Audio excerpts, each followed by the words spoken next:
l'anno scorso, 2 anni fa, era consigliere, faceva parte del consiglio e poi Mario, scusami, Mario era Mario, basta, io non avevo niente da dire.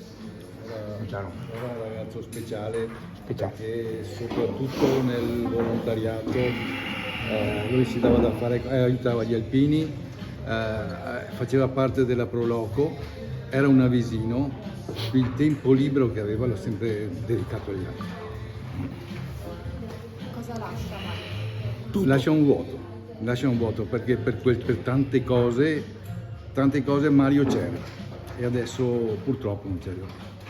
Immagino sia prematuro, ma pensate di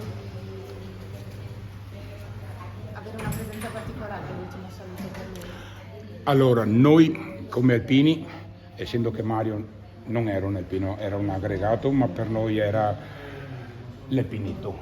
Sì. L'alpinetto era il nostro boccia, uno che la naia poteva averla aggaffata con la testa, con cosa dire? Noi facciamo la cerimonia alpina. Faremo con i nostri gagliarditi, chiameremo i gruppi della zona qua che si presenteranno e è l'unico saluto che possiamo fare, basta. Mario non doveva combinarci questa, ecco, anche se non è colpa sua. Scusi.